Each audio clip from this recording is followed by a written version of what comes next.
Presidente, um bom dia, uma satisfação poder falar nesta manhã de terça-feira.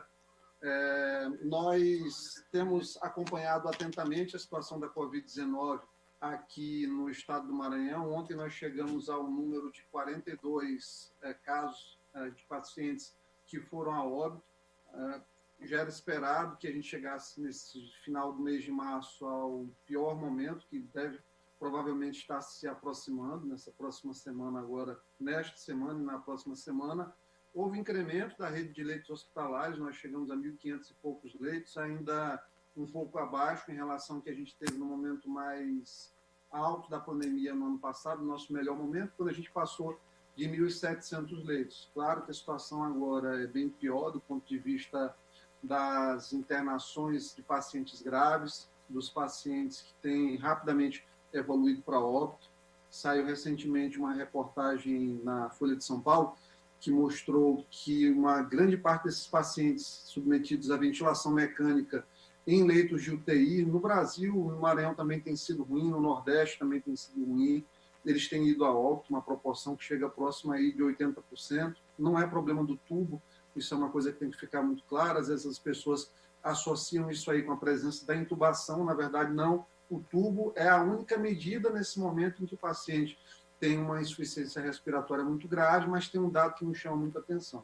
Ao que parece, essa mortalidade maior nos estados do Nordeste, essa mortalidade alta no Maranhão, ela está associada a uma questão de profissionais de terapia intensiva e de formação médica. O que a gente já vem dizendo há algum tempo? Que é necessário capacitar as equipes. Em nenhum momento da pandemia foram empregados esforços no sentido de fazer capacitação das equipes de profissionais de saúde aqui no estado. E é claro que isso aí vai levar a um resultado desfavorável do ponto de vista da assistência. Não basta a gente apenas abrir leito, a gente tem que garantir que as pessoas que estão atendendo esses pacientes tenham acesso a uma formação continuada, com novas práticas, melhores práticas, treinamento com novos equipamentos, como recentemente foi colocado na rede estadual em algumas unidades, ainda poucos casos, mas o capacete Elmo, que dá uma boa resposta no sentido da ventilação não invasiva.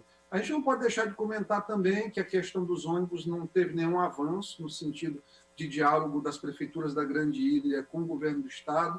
As empresas de transporte continuam alegando que estão com 70% de ônibus nas avenidas e ruas das cidades aqui da ilha, mas a verdade é que não parece, pelo que a gente tem demonstrado nas nossas imagens de drone que a gente tem feito pela cidade para verificar justamente os pátios das empresas. Os pátios continuam cheios, a gente acredita que no máximo 60% da frota esteja disponível. É claro que isso impacta diretamente o cidadão e a cidadã que precisa pegar uma condução e que vai para casa ainda com um transporte coletivo tão cheio.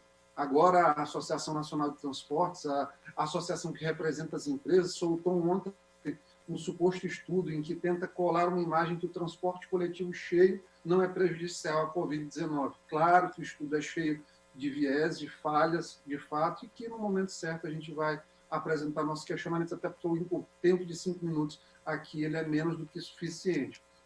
Cumpre também lembrar que medidas de reabertura, como foram feitas de bares e restaurantes, como ontem, elas encontram amparo dentro da realidade, tendo em vista que a gente não resolveu o problema mais grave que a gente tem hoje dentro da ilha de São Luís, do estado do Maranhão, que é o problema dos transportes, o problema dos supermercados. Não fazia nenhum sentido penalizar o setor de bares, de transportes, de bares e restaurantes, no caso, não fazia nenhum sentido penalizá-los, e diante disso a gente acredita que foi a medida acertada, um retorno de 50% das atividades, com encerramento por volta de 9 horas, e é o que a gente pôde acompanhar ontem na cidade. Essas medidas, elas parecem que estão sendo respeitadas pelo segmento.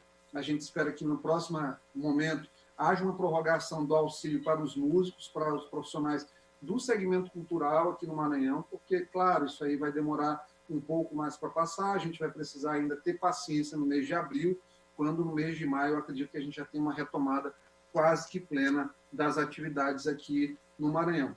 É importante a gente falar também que a questão, ontem foram apresentadas algumas situações, PL 147/2021 do governo, na CCJ, a gente pediu vistas desse projeto, enviamos um requerimento de informações para a Casa Civil, para a própria Secretaria de Planejamento.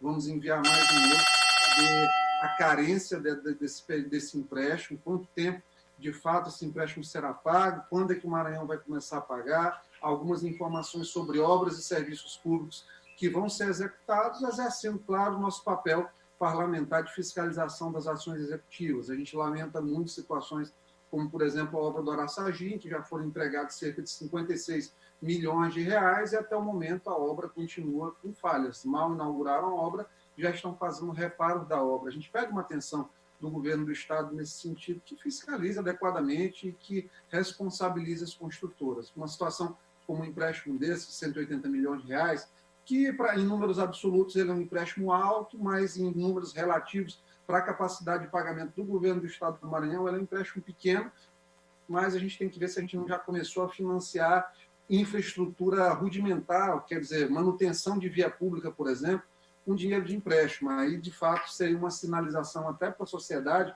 em que há um colapso econômico, de fato, no Estado, e a gente começar a recorrer a empréstimo para fazer, com a maioria desse gasto, recapeamento, é sinal de que a gente não está fazendo uma boa gestão financeira, infelizmente. Então, a gente tem que ficar muito atento em relação a isso. Outra situação foi os decretos que foram solicitados, que a Assembleia Legislativa reconhecesse, decreto 001/2021, a Prefeitura de Balsas, a Prefeitura de São Domingos do Maranhão, o Lago da Pedra solicitaram também decretações de estado de calamidade, reconhecimento de estado de calamidade até o mês de dezembro, 31 de dezembro de 2021.